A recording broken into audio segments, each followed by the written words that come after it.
1, Intro to Hand Building. These notes are important. You will be quizzed over this information, but even more than just being quizzed over them, you need to know this information. I will be saying these terms a lot, and you need to know what I mean versus just simply saying, oh, scratching the clay. What you mean is to score. So, and the list goes on with these terms. So feel free at any point during this, because I am going to go a little bit faster than I would in the classroom, pause this at any point so then you can get caught up and then resume play. But I want to try to keep this video nice and short. That way, if you're studying or want to hear how I phrase something or give little hints about what you really want to focus on for the quiz, you can do that. Ceramics. You're in this class. What is it? It's the art of making various articles with clay. And just that simple, kind of. But there's various forms of ceramics from here. But you hear this term a lot, like, what is ceramics? Yes, it's working with clay, but it's the art form. Okay. Then you have clay itself. It's like a fresh hunk of clay right there. And clay is a sticky, fine-grained earth, and it can be molded when wet and is dried and baked to make pottery, bricks, and other ceramics. Clay can come in a bunch of different colors. So this is a nice dried hunk of our terracotta clay. Here we have a low fire clay that's like a nice gray tone, but fun fact, it fires white. And then we have our clay. It's bone dry, but it has a nice warm gray color to it. Let me get this in front of this camera. All right, so all of that was clay, right? So we need to break it down into different categories. First, we have stoneware, and that is a high fire clay, and when fired is literally as hard and as durable as stone.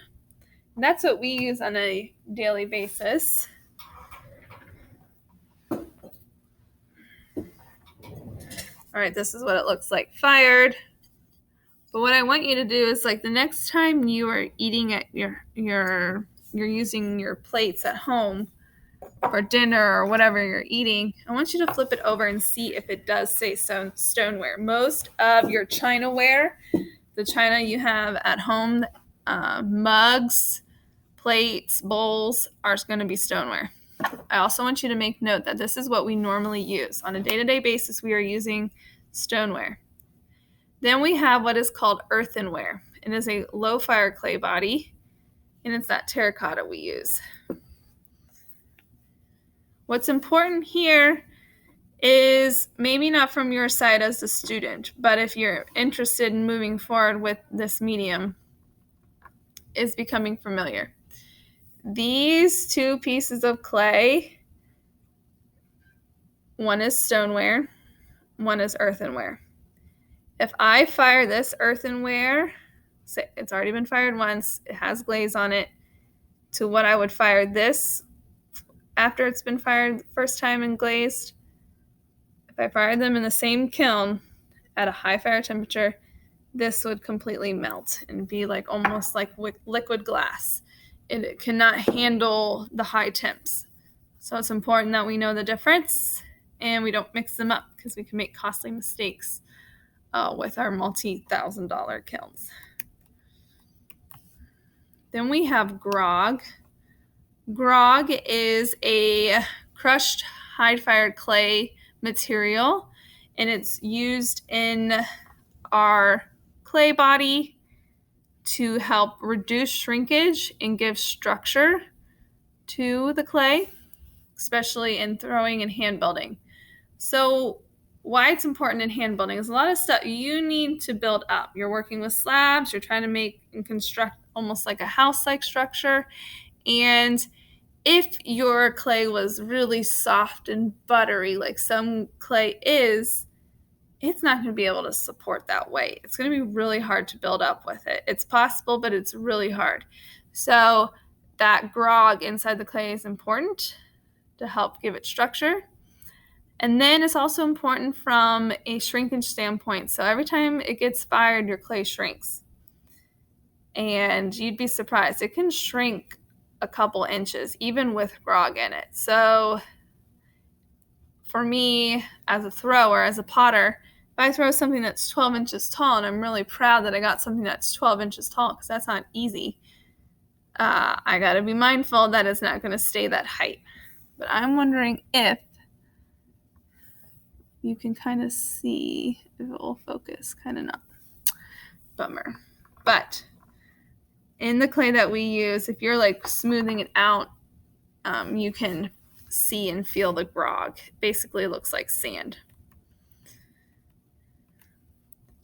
Then we have Greenware. Greenware is unfired clay. So any clay that we work with at any point in time, as long as it hasn't been fired, it is called Greenware. And then within Greenware, we have 3 different stages. First, we have original wet. So that's straight out of the bag or the box, fresh out of the pug mill. That's original wet clay. It has its full moisture content, and it's really easy to move and pinch around and manipulate. Second, we have leather hards, and there's still moisture left in leather hard clay, but it's starting to set up. It doesn't bend as much. But what's nice about leather hard clay is it's wonderful to carve into. It's one of my favorite things to do is carve into the clay and create really clean marks and texture in the clay, and that happens at the leather hard stage. Then lastly, we have bone dry clay, and this is the last stage. There is no moisture left in the clay. The color starts to change into very chalky like, and it does not feel cold to the touch, and bone dry clay is ready for the kiln. So here, same type of clay. This is our normal buff clay. This has been sitting out for a little bit. It's leather hard. I can't really push into it, but I could carve into it if I wanted to. Next to bone dry. A physical difference you can see is the color. Moisture still left. No moisture left. The big thing that I want you all to be able to do is to assess where your clay is at and what you can or cannot do with that type of clay or that stage of Greenware.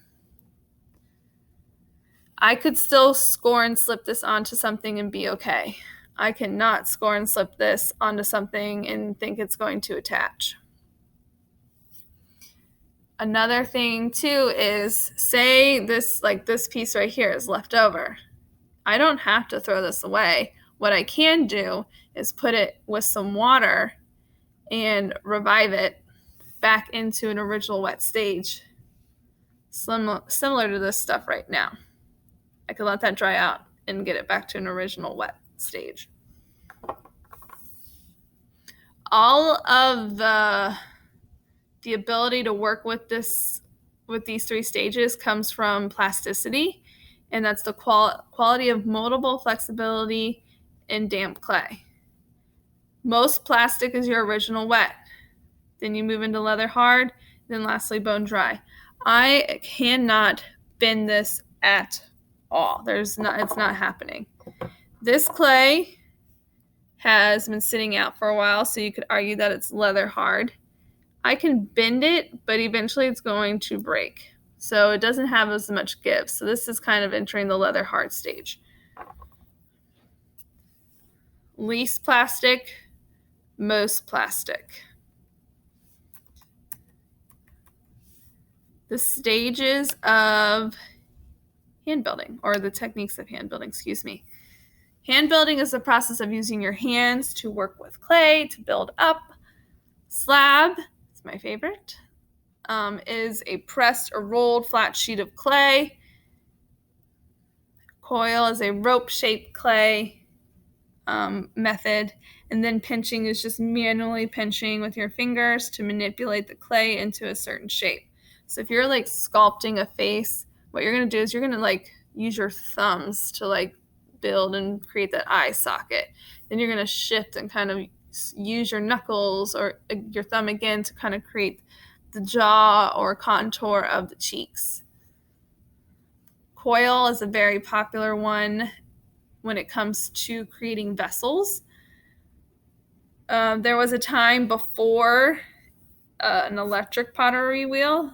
There was a kick wheel, and then there's just a manual thing where you're like turning a circular table and then throwing from there. But before all of that, humans used coils and rolled them, like wrapped them around and around and around, and then patted them smooth to create nice vessels. And depending on where you're at in the world, they take on a different shape. Like Greek has a very distinct shape compared to Chinese and Japanese. And then you have various shapes in different areas of Africa and South America.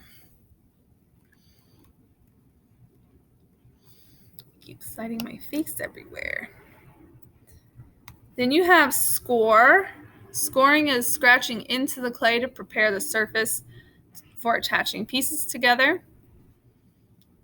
So for this, you would use your toothpicks. Normally when you use a needle tool, but I also got these nice tools that will be added to kits that have a point at the end of them that could also serve as a needle tool.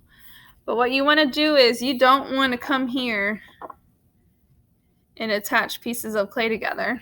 Let's see. Some wet clay.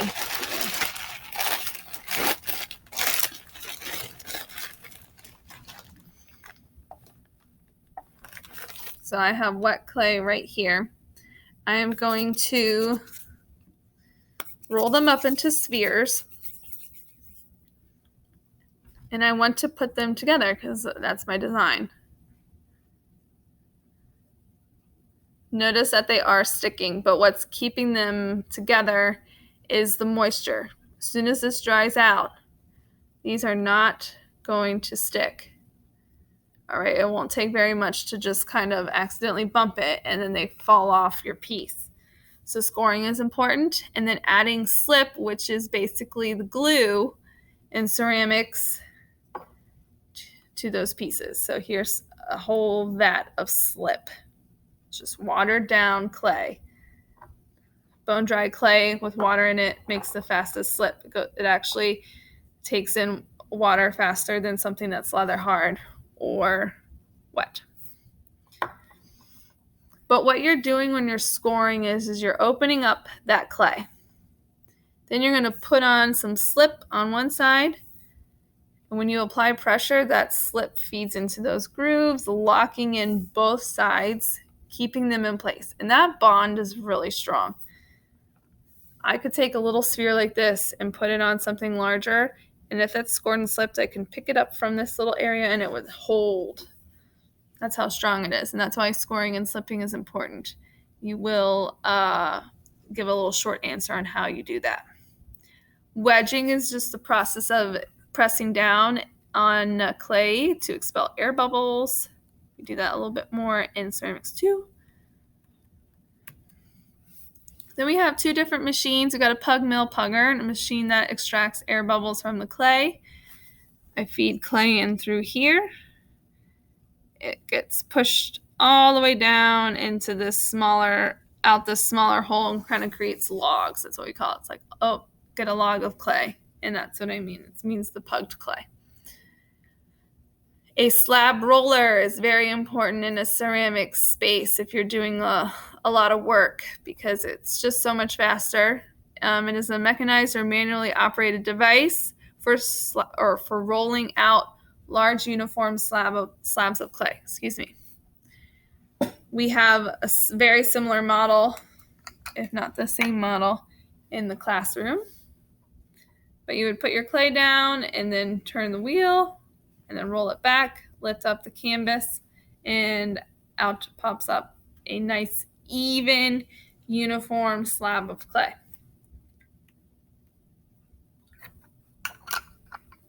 Kiln is a device used in ceramics to fire or bake the clay. Our kilns, or at least in Ceramics 1, will fire between 1900 degrees, a little over 1900 degrees, to 1800 degrees. So very hot, not your typical oven. Could you bake something in there? Yes, but you got to maintain temperature. And then we have a cone. A cone is a way to guide the potter when they're firing something into making sure that their firing is going as well as it was planned. So I have an example of what's on the screen. This is a cone that hasn't been fired yet. This is one of those holders, and it has a slumped piece of cone, and it's very like glass-like is what that material is. It's very smooth. What this does is the potter would insert that with 3 different cones in the kiln or your fire pit, whatever you're doing to fire your clay. And it's a way for them to read the temperature. So this guiding cone should melt and fall down. This middle cone is the one you're reading. You want it to bend, but you don't want it to melt. And you don't want it to stay upright like the guard cone. So an example I gave in class was if this cone and all the other cones were bent and slumped over, did you underfire or overfire if this one was slumped down as well as these two? You would have overfired. If this was barely slumped and this one was not slumped, then you would underfire. It's just important to know that. The cone names come in handy when discussing glazes and what I'm firing at. So cone number, you got this range. We fire at cone 04 for the first firing, and it's green because we put Greenware through this process right here. Then our Greenware is ready for some glaze. And once it's been glazed and we're ready to fire again, we go to cone 05, so something a little bit lower. But what cone 04 gives us as potters is a clay that's ready to take on glaze. It's ready to be have that applied. And it could be a low fire or it could be a high fire up here. You notice that the variables in temperatures aren't that great. However, the difference between what happens here and here is huge. And remember what I talked about with that low fire earthenware and a stone fire high fire clay? If I put earthenware up here, it's going to melt.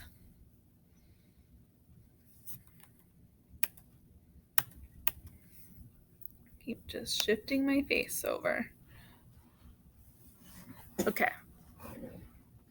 Now we have bisque wear, and bisque wear is clay that has been fired once, and it is now in a permanent state. It's gone from this to bone dry, and then once it's fired, our clay looks like here, and that's gone through a chemical change. So I can't recycle that bowl if I wanted to. I'd have to toss it out, but I'm not because it's getting glazed. Speaking of glaze, glaze is a mixture of ground minerals and fluxes. Fluxes are just basically like ground up glass, and it's applied to bisque wear. And for the most part, there are other types of glazes, but for the most part, that's what's going to create that glossy, shiny finish. Underglaze is a material that you can put on your greenware. Glaze cannot go on greenware. Glaze can only go on bisqueware. But underglaze is essentially just colored slip that goes on clay, then is fired before glaze is applied. Let me see if I can see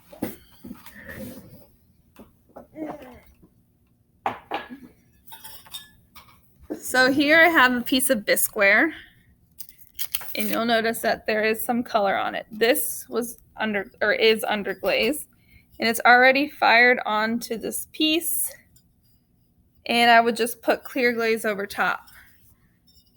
it is not shiny. Underglaze is not shiny because it's essentially just colored clay. It's going to come out matte just like the clay body did. So a big mistake people make is because our underglaze is close to our low fire glaze and they look very similar because they're in similar bottles. Students start to put underglaze on their bisque wear and glaze on their greenware. It's just important that you pay attention to that because glaze cannot go on greenware. The risk of things blowing up could happen. And if they blow up and there was glaze in there, it will stick because the glaze will fuse with other pieces. It's a bummer, but it happens. It shouldn't happen. I don't want it to happen, but it does. Okay, some other things. We have crazing, and crazing is the cracking of glaze on fired work. And it just happens when the glaze is shrinking or cooling down at a faster pace than the clay body. Glaze wear is the state of ceramic work after glaze has been applied and has gone through 2 firings. So you start off with greenware. Work with it, let it dry, put it through, and fire it, and becomes bisque wear. Bisque wear is ready for glaze. Once you put it through the last firing, out comes glaze wear. Nice finished piece. Those firings that your pieces go through, the first one is a bisque fire. That's turning greenware into bisque wear. It's going through a chemical change. And there's that orange glow that I was talking about from the chart. The higher the temp, the lighter the color. But here we have a nice yellow-orange glow. And the pieces start to glow themselves because they are holding all of that heat. It's kind of a crazy process what your pieces go through. Then we have a glaze firing, and that's taking your glazed bisque pieces and turning them into glaze wear. A vessel is a hollow container, especially one used to hold liquid. Know this. Sculpture is visual art that operates in 3 dimensions. And then functional and non-functional pieces of pottery is just referring to the way in which something works / operates or doesn't. So a mug is functional. A / tile is non-functional. So just know those terms. You will be making both functional and non-functional works of pottery. Scruffito, one of my favorite things to do in ceramics. Scruffito has a very interesting name. It was hard to learn that at first. How do you say that? Because you're looking at that word and you're like, what? But this is a decorating technique achieved by scratching or carving through a layer of colored underglaze. So here you have black underglaze. You have your design, and then you're going to carve into certain parts, revealing the clay underneath. Shows beautiful contrast. It's very nice if you're using a stencil to scruffito. We will be scruffitoing because I love it. Then you have slip trailing, and that's an application of decoration on wet or leather hard clay by flowing lines of slip with a fine pointed dispenser. Getting the right consistency of slip is difficult. But when you do have it, slip trailing is also fun as well. So the student a few years ago did the food project and recreated the texture of an Oreo using an Oreo stencil and then going back through and using slip. So the realism was heightened by the use of slip trailing. Press mold is a mold usually made of plaster to where clay is pressed, good for multiples. So we have a few press molds here. They are from like the 60s, late 60s, and they're odd looking. But it's just like different shapes And on this plaster slab, press your clay and you can pull it up, and it's going to create whatever form was there in that space. A wear board is a wooden board or a masonite board used for carrying tiles, plates, pots, and lids. It is not used to dry your clay. It does dry your clay, but that's not the purpose of it. You don't want it to do that. It is used to safely transport your clay from one area to the other. And I think with the use of the bins this year, I don't think we're going to use the wear boards. A wheel is a machine used in the shaping of round ceramic ware. Ooh, excuse me, I hope I didn't make you all yawn. It is in the afternoon, so I'm a little bit tired. I'm a morning person.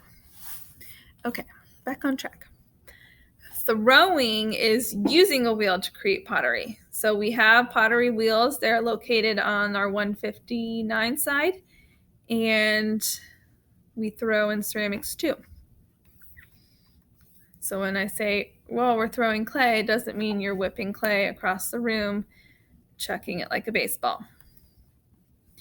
And the big thing with pottery, or the use of clay in our civilizations, is it is one of the oldest human inventions. Archaeologists are finding pieces of clay or artifacts everywhere, and dating back, we have this figure and Venus of Dolny Vestonici.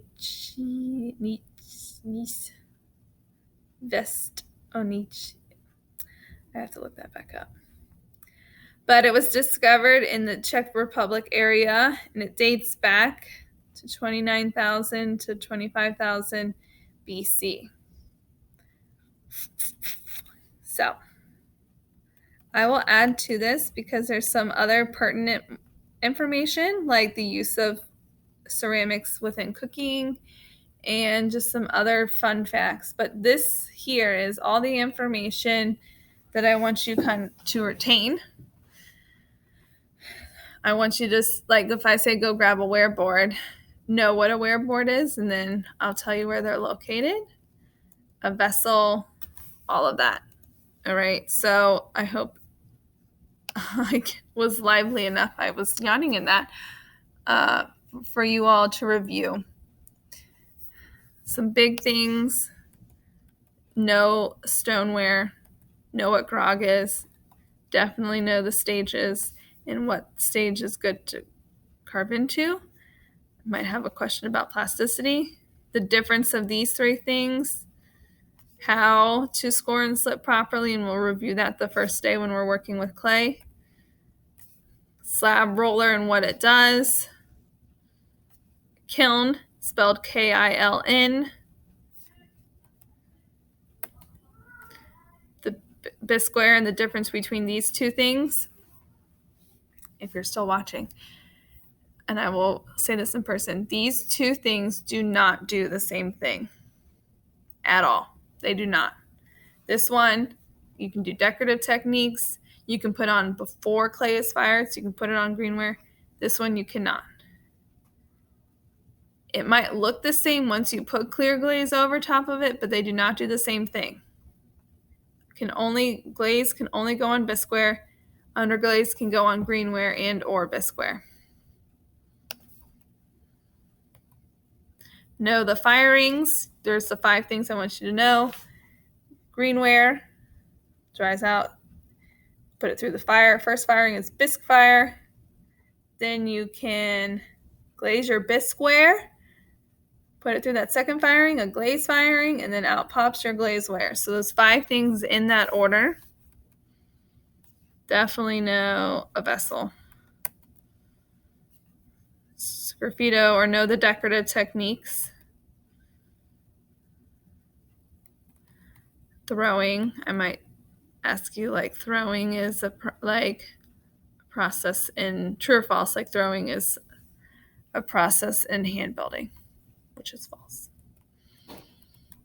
All right, well, Thank you for watching. Review, be familiar. These terms will become second nature. All right.